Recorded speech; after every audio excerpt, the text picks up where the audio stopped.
Hello everyone, dairy cooperative के बारे में देखते हैं क्या है। तो डेयरी कोऑपरेटिव क्या है? एक फार्मर ओन्ड ऑर्गेनाइजेशन है कि एक फार्मर है, एक इंडिविजुअल फार्मर की कैपेसिटी कम होती है, इसका बार्गेनिंग पावर कम होता है, इसको प्राइस अवेलेबिलिटी कम होती है, कई फैसिलिटीज अकेले आप अवेल नहीं कर पाते हो, तो आप ग्रुप बनाते हो। क्या बनाते हो? ग्रुप बनाते हो। तो जब मल्टीपल फार्मर्स आते हैं तो इन्फॉर्मेशन शेयरिंग होती है इनके अमंग, जैसे एसएचजीज होते हैं ना, तो इन्फॉर्मेशन शेयरिंग होती है, उनको मार्केट एक्सेस मिल जाता है, इनकी ब्रीड जो है मिल्कमैन की जो गाय है भैंस, इनकी ब्रीड इंप्रूव होती है, ठीक है। जो टेक्नोलॉजीज है वो इजीली अवेलेबल हो जाती है, तो अकेले तो एक किसान अवेल नहीं कर पाएगा, मिल्कमैन नहीं ले पाएगा। तो जब ग्रुप में आते हैं देखा तो यहाँ पे ये लीज या रेंट कर सकते हैं आसानी से, ठीक है। तो और ये एक दूसरे को कोऑपरेट करते हैं, दैट्स व्हाई कोऑपरेटिव, तो इनका काम आसान हो जाता है। They come together to collect process and market the milk and milk product collectively. देखिए ये वाला लेक्चर में भी दो पार्ट में हम करेंगे, ठीक है, तो शॉर्ट्स में इजीली कवर हो जाएगा।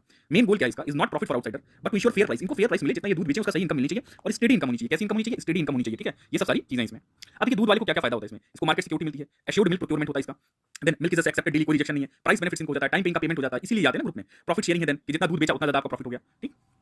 देन यू हैव यहाँ पे देखिए वेटनरी सर्विसेज मिल जाती हैं, तो इनकी जो ब्रीड है उसका वैक्सीनेशन होना, इंप्रूवमेंट होना, बहुत सारी जो हेल्थ डिजीजेस होती हैं उसमें हेल्प मिल जाती है कि डिजीज को कैसे एलिमिनेट किया जाए जो इनकी ब्रीड है। अब ब्रीड इंप्रूवमेंट में आर्टिफिशियल इंसेमिनेट किया जाता है ताकि दूध दे, बेटर कैटल हो, हायर मिल्क ईल्ड अच्छी हो कैटल की, और बेटर कैटल मिले आपको। तो ये सब इसमें ग्रुप में आने से होता है। और आप इंश्योरेंस भी आपका कवर हो जाता है, ठीक है। अगर आपकी कैटल की डेथ हो गई है किसी वजह से तो आपको इंश्योरेंस है, तो आपको पैसा मिल जाएगा, एंड प्रोटेक्शन अगेंस्ट लॉस, तो ये सब बेनिफिट्स हो जाती है इसमें आने से। इजी लोन, अगर आप लोन चाहिए तो आप कोऑपरेटिव में आओगे तो इजी आपको यहाँ पे लोन भी मिल जाएगा, ठीक है। फॉर बाइंग द कैटल और इमरजेंसी ट्रेनिंग और स्किल डेवलपमेंट भी होता है, आपको स्किल सिखाई जाएगी, ठीक है, कैसे मिल्क क्वालिटी ईल्ड किया जाए। Plus you have to aware of technology या टेक्निकल फैसिलिटीज, जैसे कि आपको मिल्क स्टोरेज है उसकी फैसिलिटी अच्छी मिल जाती है, मिल्क स्टोरेज की, कोल्ड स्टोरेज, जैसे कोल्ड करना है मिल्क ठंडा रहेगा नहीं तो खराब हो जाएगा, ठीक है। और मार्केट एक्सेस हो जाता है, आपको मार्केट एक्सेस हो जाता है। तो आगे भी और देखते हैं क्या क्या चीजें इसमें।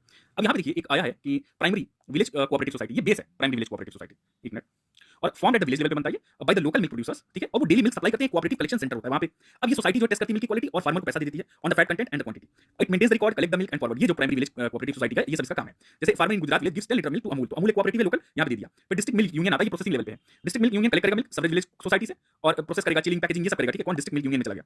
अब देखिए कोऑपरेटिव से फायदा किसानों को हुआ, जो भी प्राइस को मिल गई फैसिलिटी मिली, उसके बाद जब ये दूध बेचे तो मिल्क यूनियन में आया ना दूध। अब यहाँ पे टेक्निकल हेल्प देखिए, यहाँ से वेटनरी केयर इनको मिल जाएगा, फीड सप्लाई है, ट्रेनिंग है to village members, sells milk to the state federation. अब यहाँ से मार्केट में या तो जाएगा प्रोड्यूस या तो स्टेट फेडरेशन में डायरेक्ट चला जाएगा। यहाँ देखिए स्टेट कोऑपरेटिव फेडरेशन है, ये मार्केटिंग लेवल पे स्टेट कोऑपरेटिव, ठीक है। अभी तक डिस्ट्रिक्ट पे थे, ये कोऑर्डिनेट करता है और मार्केट करता है डेयरी प्रोडक्ट को अंडर कॉमन ब्रांड, जैसे अमूल नाम दे दिया, नंदनी दे दिया, ये ब्रांड नेम आया स्टेट लेवल पे, जैसे अमूल वाला गुजरात में, ठीक है। It handles advertising export policy, जैसे अमूल के नाम से आया, ज्ञान आया, तो इसको एडवर्टाइजिंग हो गई, फिर इसको एक्सपोर्ट किया जा रहा है बाहर, पॉलिसी एडवोकेसी है कि क्या पॉलिसीज होनी चाहिए, और लार्ज स्केल डिस्ट्रीब्यूशन है। रिटर्न जो होता है प्रॉफिट को वो डिस्ट्रिक्ट यूनियन में आता है, फिर वो विलेज सोसाइटीज में बांट दिया जाता है और फार्मर्स में चला जाता है। फार्मर्स में जब कोऑपरेटिव में आते हैं तो दे गेट 1 वोट, सबको 1 वोट मिलता है, और जिनका प्रॉफिट बेनिफिट होता है, प्रॉफिट इज बिकॉज ऑफ आप कितना दूध सप्लाई किया, the more you supply the milk, more the benefit you get, ठीक है। जैसे विलेज सोसाइटी है, फिर डिस्ट्रिक्ट यूनियन में आया, देखिए ऑर्डर मेंशन किया हुआ है, स्टेट फेडरेशन में आया है। यहाँ पे देखिए, यहाँ पे फार्मर से मिल्क सप्लाई किया, विलेज कोऑपरेटिव सोसाइटी में आया, तो ये कलेक्ट प्रोटेस्ट किए विलेज वाले, फिर डिस्ट्रिक्ट मिल्क यूनियन में भेज दिए, डिस्ट्रिक्ट मिल्क यूनियन वाले प्रोसेस किए और पैकेज कर दिए, ठीक है। फिर स्टेट फेडरेशन में इन्होंने ब्रांडिंग करके फिर भेज दिया दूध।